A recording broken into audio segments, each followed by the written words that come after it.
Okay, počnemo. Okay, Lyubomir, second try. All right, so hello everybody.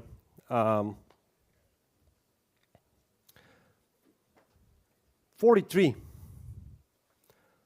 an interesting number. Does anybody know what exactly 43 means in the cybersecurity world? Maybe not.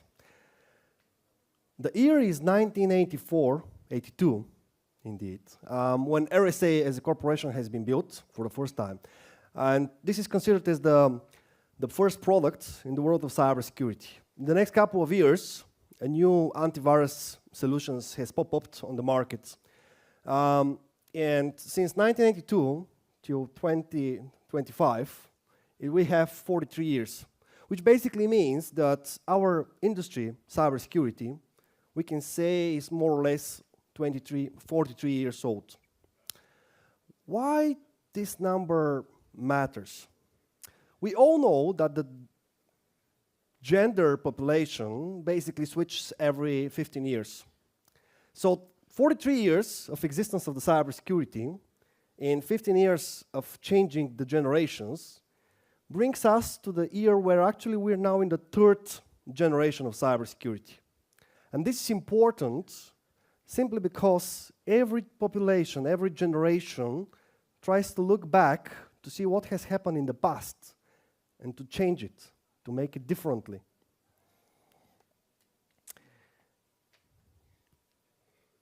Well, in general statement, today's talk is about the cybersecurity generations. What is the trend now? What are the modern cyber attacks? And what we can do better compared to the previous generations.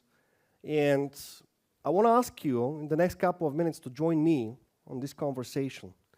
Should you have any questions, I would like to have as much as possible at the end of my presentation. Hello, everybody. It's a great pleasure to be today here on the stage in front of you. My name is Lyubomir Tulev, and I'm a founder and executive officer of Cyber Experts. And in the next couple of minutes, we're going to see what are the current cybersecurity trends, statistics, modern cyber attacks, and how we can actually protect against them and make our organizations resilient to cyber attacks. So, speaking about the generations, what actually is fascinating me and many of my colleagues in the field is that no matter if we are changing in the generations, still we see all in the same kind of problems, kind of issues, kind of attacks. We're still talking about legacy systems, not patching systems, default passwords or password to use, SQL injections, cross-site scripting. So we are seeing again and again and again the same issues, the same problems with the previous generations actually they had. And you might think, all right, it's really embarrassing why we are changing in the generation and why we're changing our security approaches and still we have the same issues and the same problems. So you might think nothing is changing. But indeed, it's not right. A lot of things has been changed in the last couple of years. When we're talking about cybersecurity, everything is about the risk appetite. Everything is determined around the risk. And when we talk about the cyber risk, we can determine it with the three factors: technology vendors, suppliers, and adversaries. And the way how they contribute and influence each other is determining the cyber risk. So let's take a view what has happened in the last couple of years, in the last generations, in terms of the risk and those three factors. Technology vendors. As I said, our industry is considered to be 43 years old, starting from 1982. So what has happened with the technology vendors? Most of the technology vendors has changed a lot. Take a look. We had in the past antivirus solutions, but antivirus solutions were not enough for these days, simply because the antivirus solutions, they detect on a signature-based detection. It means that if you have created a new zero-day exploit, which is not known to the antivirus suppliers, antivirus providers of the solutions, simply you cannot detect it. Then it means that you have to be focusing on the behavior on analysis of this zero-day, which basically brings us to the point where antivirus has been switched to EDR, endpoint detection and response. And EDR solutions, somebody are calling them antivirus on steroids, simply because you are now checking the signature based of the malware, but also you are inspecting the behavior of this malware, potential malware. So a lot of things with the technology vendors has switched and has changed. The other big thing with the technology vendors are the migration, the switch from on-prem to on the cloud, data storing and data and computing. Meaning that you are actually enlarging and opening your attack surface. In the past, attackers, if you have your organization fortified strongly enough, then for the attackers it was heavily to get inside, to infiltrate into your organization. But now, due to the COVID pandemic situation, a lot of organizations started migrating to the cloud rapidly, which basically opened the attack surface. So now the attackers, they don't have just a single infrastructure to attack. They can attack a wide range of publicly accessible assets of your organization. And lastly, speaking about the technology, the last thing what has changed in the last 4 years already, although in the cybersecurity world, and especially you guys, we know about machine learning and artificial intelligence many, many years ago, even before the rise of ChatGPT. But for the mass authority, for the mass users, ChatGPT basically was the first start with artificial intelligence. And with the rise of AI and machine learning, we have seen that the integrity of the data became really important, crucial. The data which basically is used by the machine learning and artificial intelligence algorithms to process and to generate data. And talking about the integrity, this basically brings me to this very famous triad pyramid in the cybersecurity. It is so old, maybe like 43 years old, I guess. So this is the triad between the three elements of the cybersecurity: the confidentiality, integrity, and availability. Very briefly, what does it mean? Confidentiality means to keep your data in safe, to keep your data in confidence, so that nobody else can access the data unless you're authorized to access it. The second element, integrity, means to keep your data unmodified, unchanged, unless you have the right to change the data. And lastly, availability, to make your data available to those who need it right now, all the time. So those three elements are important to be protected all the time to keep your data safe. Of course, for some organizations, one or two of the elements of the cybersecurity are more important than the other. Take a look at Netflix, for example. For Netflix, taking the movie, downloading it somehow, it's not such a big problem. Okay, it is. It's violation of the intellectual property rights and etc. It is, but does this stop the business of Netflix? Not really.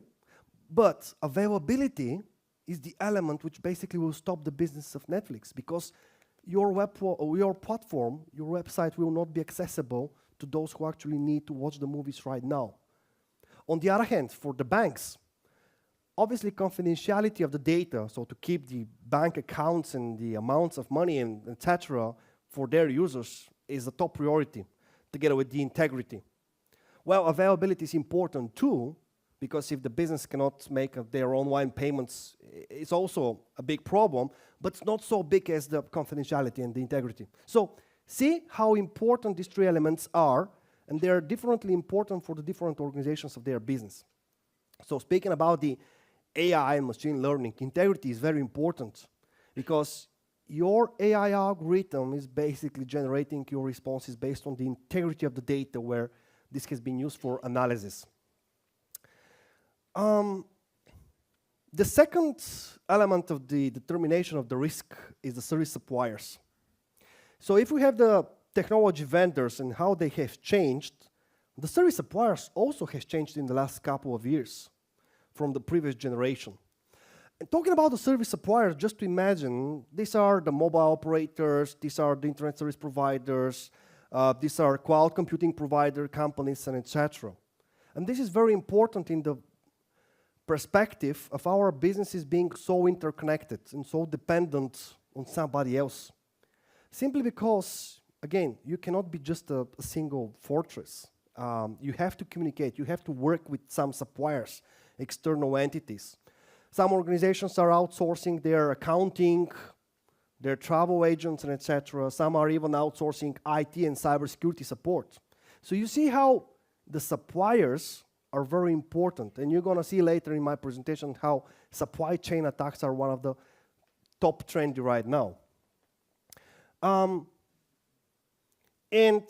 again, yes, it was a topic when we talked about the COVID pandemic situation, but remote working is, well, in some organizations it's still a topic, the other has totally forbidden, the others are totally hybrid or open, doesn't matter. But the question is, once again, as you're opening your organization to be interconnected with suppliers, the same way your employees who are working remotely are always an entry point for attackers. Because the attackers now, they cannot, once again, have only a single infrastructure where to attack. They might attack every single employee remotely working. Which, as I said, basically brings us to the issue of the supply chain risks. How we can mitigate this kind of a risk? There's a framework, a concept called ZTNA, Zero Trust Network Access. Zero Trust Network Access basically is a methodology, it's a framework, it's a concept where you are considering every request, every entity, everybody,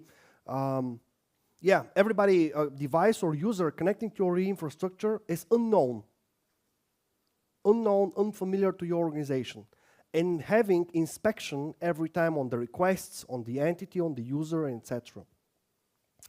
And last but not least, adversaries, so the hackers, the attackers. They are also changing. They're not a constant. The way how the technologies and the suppliers and everything is changing, they're also changing. And when we talk about attackers, there was a misconception in the, by the way, I forgot to mention, I'm an ex-law enforcement. I have been working for over 7 years with the GetABOP, the Bulgarian version of FBI, for those who are not from Bulgaria. And working there, there was a kind of a stigma when companies are coming to report that they have been compromised or under attack. All the other countries, all the other companies, they were, this has been hacked. Nowadays, it's not a problem to be hacked. I mean, okay, it sounds really strange, but the biggest challenge is to be such a mature organization so that even if you are compromised, to be able to recover as fast as possible. This is the level of maturity which we are now seeing nowadays. Not the stigma that, okay, you have been compromised, you have been hacked, but how fast you can recover. And the same way with the hackers. There was, as I was saying, there was a misconception in the beginning when you say hackers, you were thinking of, isolated individuals hacking. Not anymore. The hackers group are well-structured, well-organized crime groups. And their leaders are driving Lamborghinis around. And when I'm saying, by the way, this is really the guy behind the Evil Corp hackers group, very famous Russian group of hackers. So as I was saying, they're nowadays really organized groups, the same kind of our companies, of our organizations. They have the boss, they have project managers, they have HR. We have identified many, and okay, maybe, I don't know how, I'm gonna share it. We are infiltrated in some of the hackers groups of hackers in Telegram, darknet forums, and etc.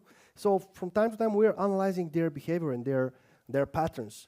They're even requesting a PTO, personal time off. So they're requesting, hey, I'm gonna be off the next days. So as I said, they have a very, very strong organization of boss, project manager, HR, the guys who are attacking, the others who are making the negotiations with the victims, and so on and so forth. They're not just standalone, single, individual hackers anymore. And not forget that even some hackers organizations are very close to the states where they're actually located. So we are talking about a special category of hackers groups called state-sponsored hackers. What does it mean, state-sponsored? It means that the country, the state, is behind them. They are protecting them. Why? Because for those countries, it's simply a GDP income for their countries. Traditionally, countries such as Russia, Serbia, by the way, is coming very, very popular in the sponsoring their hackers. But usually, Russia, Ukraine, Iran, Iraq, North Korea, China are those suspected, to be state-sponsored hackers organizations. And speaking about again the state-sponsored and my background as a law enforcement, believe me, I'm talking from the personal perspective. We have been identifying a lot of hackers, and when we were sending requests to Russia, simply we did not get any answer for them, because they just don't want to mess with the hackers. For them, it's a win-win. It's a GDP. They're hacking bad companies in the West and taking this money in Russia, obviously. And on the other way around, they also are hacking, making this cyber warfare against the enemies of the state. So let's bring now your attention to some numbers. I'm a fan of numbers. 10.29 trillion. It sounds like a big number, isn't it? This is, colleagues, estimated to be the cost of the cybercrime for 2025. It means all the direct and indirect costs and expenses based on the cybercrime in 2025. If you take a look at the progression of the numbers in the last couple of years and in the future next, you're going to see that almost every year we have around 1 trillion increase of the cost of the cybercrime. Just to bring to your attention, to imagine it, to map this number, the GDP of Bulgaria for 2025 is estimated to $117 billion. So 10.29 trillion is exactly 88 times, which means that the world economy will lose 88 times the GDP of Bulgaria this year. The average data breach cost for this year is estimated around $5 million per data breach. It includes the cost for recovering of the data, of recovering of hardware, paying some sanctions, and etc. 87% of organizations suffered a cloud data exposure in the last 1 year. And the ransomware downtime average is 24 days, which means that and we're going to talk about ransomware in a bit, but every ransomware attack basically locks your company at least on average for 24 days. And when we talk about such a big numbers, it reflects on the geopolitical agenda. And it brings the cybercrime topic in the political agenda between the world leaders. We're not longer talking about if we'll be attacked, but how fast we can recover, as I said.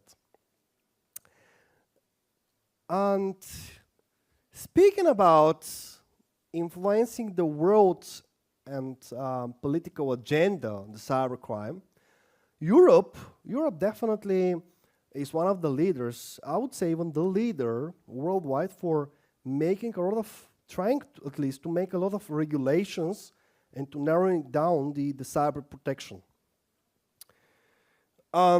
Here's a comparison between how we are increasing the cost of the cybercrime and how many pieces of legislations has been adopted in the European Union in the last 13 years. Starting from 2013 to this year, we have 13 different cyber security related regulations adopted on the European level, which basically means that on average one regulation per year. So Europe is throwing a lot of efforts to protect, to organize the chaos in the cybercrime. All right, we are losing a lot of money, obviously, the world economy. Now the other question is, what we do in this regard and how we can respond to this? Well, through investments, right? So if we have an attack, if somebody is attacking us, that means that we have to protect. The world economy is estimated to invest in cybercrime as an industry this year $300 billion. So now take a look. We are losing 10.3 trillion, but investing just 300 billion. Huh? Obviously, it's not enough. Obviously, it's not enough. But if the companies are investing a lot of money in cybercrime protection, they have higher expectations. Now, when I go to different organizations, different companies, and the CEO, the boss is saying, all right, Lubo, I give the money, I'm going to invest in cybersecurity, but I have a higher expectations. And the higher expectations means that you have to work and you have to invest in developing your experts.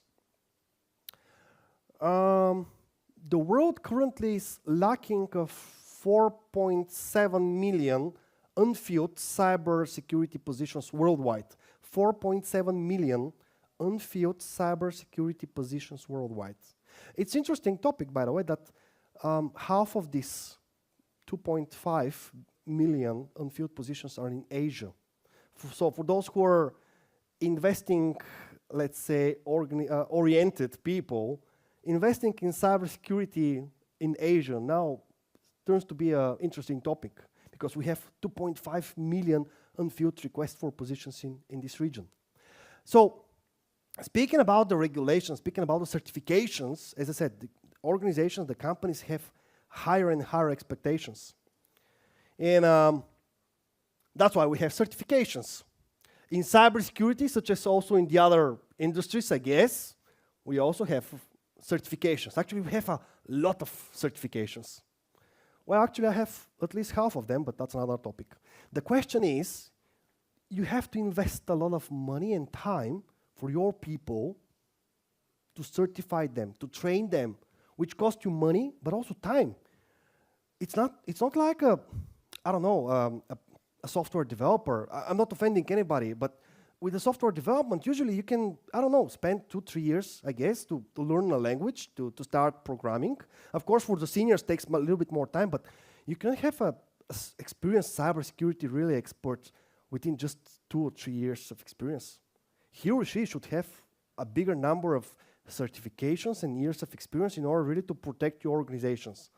And this is hard really for companies to find those people working only for them, especially when cybersecurity is not your core topic, your core business. Therefore, companies are usually outsourcing this service.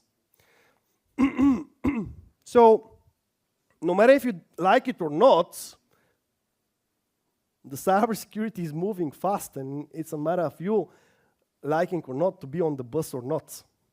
And I suggest you to be on the bus for sure. A few words about the threat trends in 2025.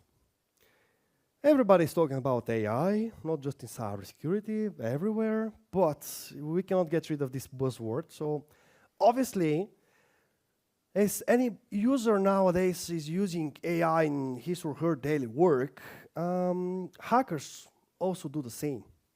They use AI to generate attacks. We're going to talk about a special attack called 3D social engineering. You're going to understand what it is.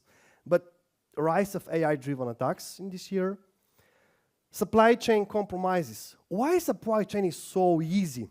I'll give you a practical example.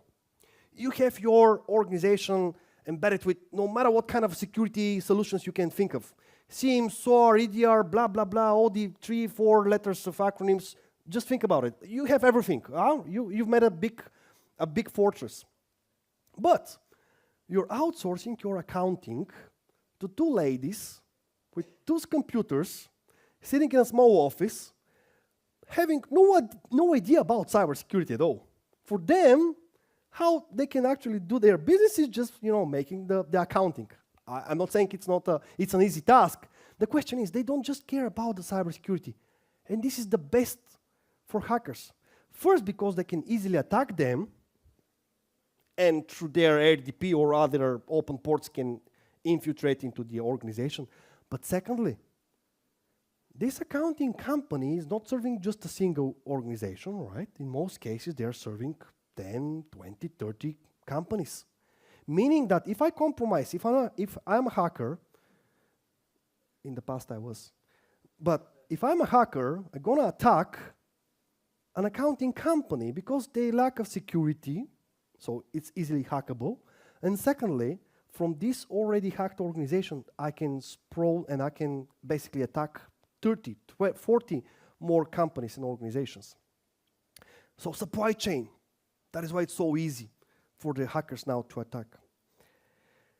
Data poisoning, again, in relation to the AI, machine learning, and integrity of the data. Cloud misconfigurations and AI-based phishing. We're going to reach at this point. I'm used to say that the worst time to test your defense is during a real attack. So it's better do it prior that, right? So which are, in my opinion, the top 10, as the title of my presentation is titled, most modern, common, I would say, kind of a cybercrime attacks we are seeing nowadays. I'm going to start with ransomware. But the question is 3.0. Ransomware has, for the first time, started in 2011, 2012, where actually we have seen at GitHub the first case of ransomware in Bulgaria. In a nutshell, ransomware is a type of attack where the attacker, is able to get inside of an organization to compromise a company. The hackers group are taking a look what is important, what is confidential there, exfiltrating data, sensitive data, then encrypting this data on the local servers, machines, infrastructure of the target organization, and asking for a ransom, sending an email or changing the background of the infected system with a message, hey, you have been compromised, we have your data, you have to pay the ransom in order to provide you with the decryption key. Paying the ransom is an option, but it's a very vulnerable option. We never recommend it. Because if you send the money to a hackers, do you have a guarantee that these hackers indeed will send you back the decryption key? Or you're gonna chase them in Russia? Okay, good luck. So yes, some organizations are going in that direction, paying really the ransom, and saying about the ransom, just to give you a glimpse of understanding, the ransoms usually are around 0.5 Bitcoins, and the Bitcoin today's are rocking, right? So 0.5 is quite a big number of a ransom. A very big group in Facebook has been compromised this Sunday, and they reached out to me. They asked them for $100,000 for a ransom to give them back the group. So you can imagine what kind of numbers the scale of the ransoms are nowadays. But why 3.0? In the beginning of the ransomware era, the hackers were just simply entering the organization, encrypting the data, and asking for ransom without even exfiltrating the data. If you have a good backup solution, a regular one, then for the companies it was, okay, not a big deal. My data is encrypted here, I'm just loading the yesterday's backup, I'm pretty fine. Then with ransomware 2.0, the hackers started to be more proactive. They said, okay, now you're gonna see it, we're gonna exfiltrate your data, and then it's gonna be encrypted, and yeah, asking for ransom. No matter if the organization pays out the ransom or not, the hackers were still selling the exfiltrated data in darknet. So basically they were doubling extortion, double winning. But with the ransom 3.0, the ransomware attacks became even more devastating. Because the hackers, what they're doing right now, they're infiltrating your organization, exfiltrating data, and starting a script to totally destroy your data. Not to encrypt it, but just to delete it, just to destroy it. Why? It's faster. Instead of encryption, just a script to delete everything is faster. And secondly, they don't even give you a chance to recover something, to try to create a decryption key, simply because you don't have the data, right? So 3.0. Deletion. Ransomware as a service. Many hackers have created websites which are ransomware as a service. You simply log in there, you're paying 10% of your deal, of your target organizations, and you're getting everything as a service, cloud-based service. The malware itself, the decryption and encryption key, and etc. You don't even need to be a hacker to develop the malware. It's simply there. You just need to use it. So ransomware as a service. This is the 3.0, what is important with ransomware. How we can outsmart, how we can protect. Zero trust segmentation, as I mentioned about this, and immutable backups. Again, some numbers. 277. What is this number? 277 days. Any clues? Any ideas? Come again? Okay. Maybe. I haven't counted. 277, ladies and gentlemen, is the average day, or the average days, organizations are understanding that they have been hacked. What does it mean? Companies have been compromised today, and after 277 days, on average, they're going to understand that they have been compromised before 277 days. Almost a year. Almost a year, organizations need to understand, to realize that they have been compromised. Why does this happen? Because we don't have eyes. The organizations, the companies, they don't have eyes. They're not logging, they're not aggregating information, they don't have solutions such as SIEM. So if you don't have eyes in your infrastructure to see what is going on, it is becoming darkness.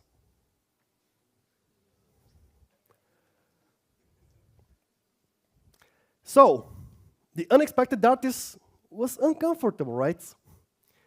In order to have eyes and to not to experience this uncomfortability, we simply need to collect logs, to collect data, to aggregate, to see, and the results are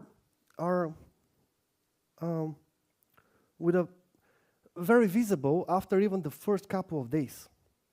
We're talking about solutions such as SIEM, SOAR, EDR, different cybersecurity solutions which can collect logs and say, should we have a cyber incident right now to be able to see it, to be able to react it?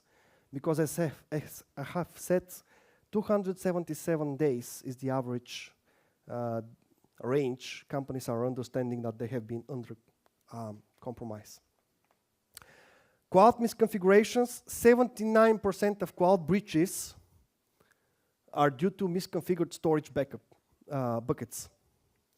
How we can protect against this? Continuous cloud posture management.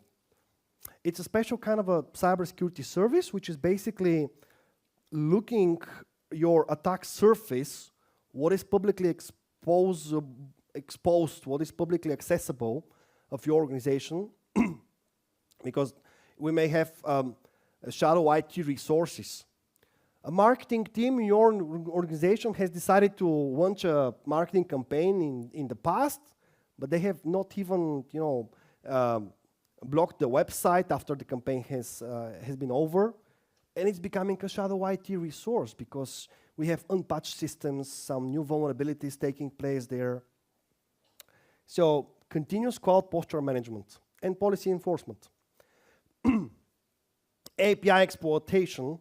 I'm gonna fast a little bit because I have a timer here and I want to be on time. But API exploitations, again, in the perspective of the attack surface management, exploiting APIs, which is one of the recent reasons behind the breaches of LinkedIn and Facebook.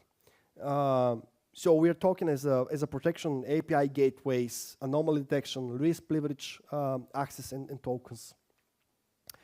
Insider threat. Many organizations are not paying attention. Usually, they have this mindset, and this concept.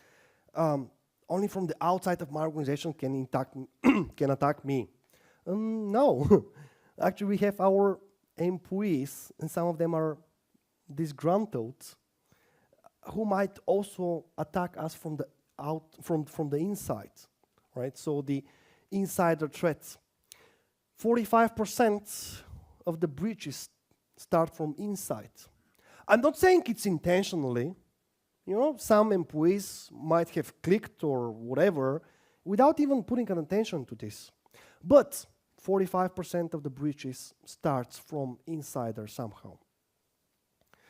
I want to bring to your attention sorry, I lost my voice.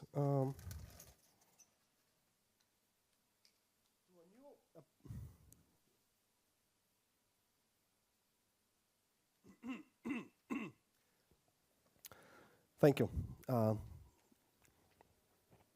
In the last 2 years, we see a rise of a 3D social engineering attacks. What does it mean? Based on AI, hackers are targeting their victims from 3D directional approach, meaning sending a phishing email, continued with a voice solicitation, phone call, or text message, or deepfake generated audio or picture. 4 minuti. Тук пише 7. Добре. So, I'm gonna tell you a very brief story. It took place 3 years ago. This was basically the rise of the 3D attacks. The manager of a Chinese branch of a bank based in Singapore. No, it was outside of China, in Singapore, I think. Yes. Received an email Sunday around midnight. In the email, it was written, hey, the mail was coming from his boss, the boss of the bank in China. Hey, I don't know if you're online, but you have to be, we have to make a bank transfer to acquire organization. And if we don't have the bank transfer right now, we're going to lose the deal. Please send to this bank account $17 million so that we can acquire this company. Of course, the bank manager of this branch in Singapore, of this bank, didn't believe in this email coming on Sunday at midnight, although it was pretending to be coming from his boss. Just a second later, a phone call with a spoofed phone number from the boss of his, from the owner of the bank, called him with a cloned voice, due to AI. It's so easy now to clone anybody's voice. We have seen so many deep fakes in the last couple of years, even here in Bulgaria. And the voice was saying, hey, I don't know if you have seen your email, but please do. It's very, very important. Sorry, I don't have so much time. We're going to talk tomorrow, but please make the wire transfer right now because we are losing the deal. I count on you, right? Okay, see you tomorrow. He even didn't gave him the chance to ask questions or to talk. So what do you think this branch manager did? Of course, transmitted the money. He had the email and he had a phone call from the phone number, spoofed phone number, of course, but from his boss and with the voice of his boss. This is a perfect example of a 3D. All the different aspects of hackers are trying different aspects to, make their victims affected. Supply chain, I'm gonna skip this, already talked about this. Credential stuffing, identity attacks, very important. The hackers are on rise of a hunting of credentials. Believe me, hackers are even becoming more lazy and lazier. Many types of cyber crimes attacks we are identifying the last couple of years are due to leaked credentials. Missing multi-factor authentication, not changing your passwords regularly, reusing passwords. 86% of breaches involved stolen credentials. Because it's easier to log in instead of hacking. Fileless malware. When we talk about malwares, every day we have 4,330 something new exploits created every day, every single day. 4,000 exploits every single day. But fileless malware is something very, very trendy because hackers are trying not to leave any clues, any trails on the infected machine. A fileless malware is a piece of a payload, basically, which is injected directly into the memory of the system to create a special task requests from the hacker without even leaving any trails on the infected system. Many exploits in the IoT and OT. And business email compromise. Very briefly, business email compromise, four companies on average per week are becoming victims of business email compromise in Bulgaria, according to the last statistics of GetABOP announced a couple of months ago. 4 companies per week in Bulgaria, and the cases basically vary between 100K Bulgaria level to one of the biggest ones, which I remember, 17 million Bulgarian level, like 5-6 years ago. In a nutshell, business email compromise is when an attacker infects one or the other mail server, and just observing and monitoring for interesting email, I mean email with an invoice, to be fast enough to change the IBAN in this PDF attached and to resend the email so that the other company is paying the IBAN, different IBAN than the ones which is the genuine one. Business email compromise. How we can outsmart the KIM, SPF, user awareness, transaction verifications. Generally speaking, old cybersecurity protection is totally different than the new real-world threats. What we can do, we need to switch and to shift the mindset from defense to resilience. And saying resilience, I like the NIST cybersecurity framework, CSF 2.0 version, which basically says something very simple. No matter what kind of organization you are, public or private, small, medium, or enterprise, doesn't matter. If you make 6 categories of activities to identify your threats, what is threatening you, to protect against these threats, to make active monitoring and detection. Why? 277 days later, the companies are understanding that they have been even hacked. To respond as fast as possible to cyber attacks, to be able to recover as fast, as possible, and to govern, to manage all of this process, then you are cyber resilient, then you are cyber good, right? So try to make all of these 6 categories of activities through penetration testing, managed extended detection and response, implementation of different cybersecurity resilience practices, backupping, awareness, and many, many. Yes, I have to. And no time for questions. No, yes. Sorry. You have to find him to ask him. You have my contacts. You can ask the questions if you want. You can find me in LinkedIn, email, phone. Yeah. And I can share how you can get you can make the hacking even without hacking. Just send random invoices to the proper emails, and they usually will get paid. So Sure. that's how Facebook and everyone works. Just find the right email and just send the invoice. That's it. Yeah. Okay, thank you. Thank you for having me.